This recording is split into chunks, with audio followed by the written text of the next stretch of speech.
My past experience of working with group homes, it's a lot of group homes that basically was just housing the kids. I seen the Upper Bound program was not just housing the kids, but also implementing life skills and different trainings that would help these kids with their transition from incarceration and back into our communities. You want to come here, then you're going to need to write me a letter on why we should accept you here. And then when you get here, if you're sagging or if you got all this attitude, we'll ask you to leave. We're not going to tolerate you. You know, we're not going to, there's too many other men that are trying to take your spot.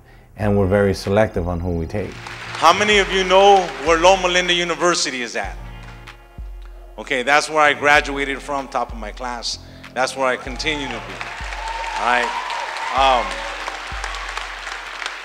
I stepped away from there to develop a home, develop a program for our young men that are coming out of institutions that haven't really been given an opportunity. I've stepped out and stepped away from nursing on a part-time basis to where I can help in another way. We provide a shelter for them as well as preparing them, for the job market. I was still doing my violation, and there's a program.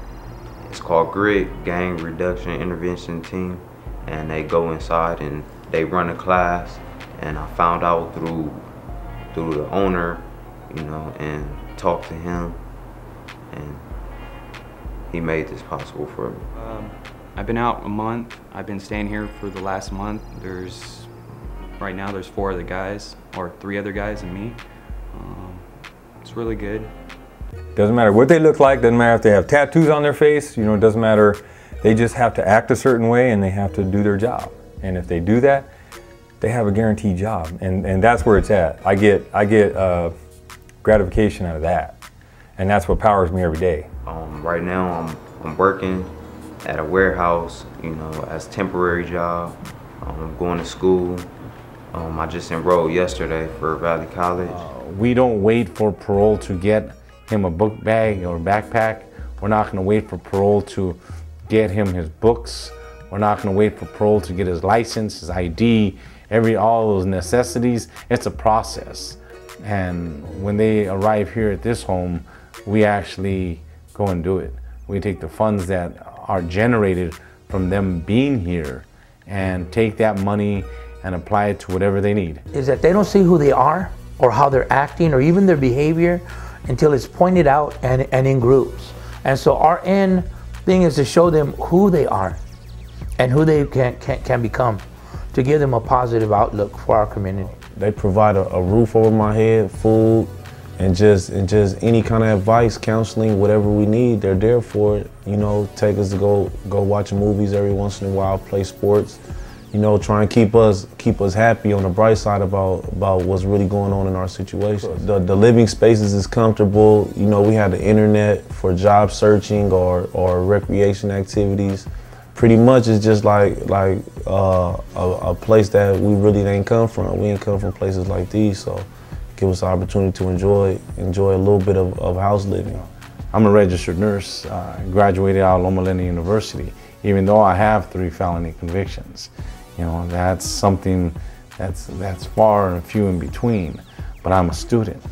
And so when I started looking and asking Tim about his class schedule, about the syllabus, and he doesn't have it, that raises flags for me. Like, you're not going to succeed in this then. You're not going to be a very good student. And maybe I'm not being a very good mentor and showing you how to succeed. So I tell you what, Tim, we'll make an effort. You make sure you get the syllabuses, and I'll break open and spend some time with you with this stuff. This is something that we wish we had 100%, but we can only help them that really want to help. And like I said before, even at our home, it's unconditional love. I appreciate everything they're doing, all the resources they gave to me, all the advice.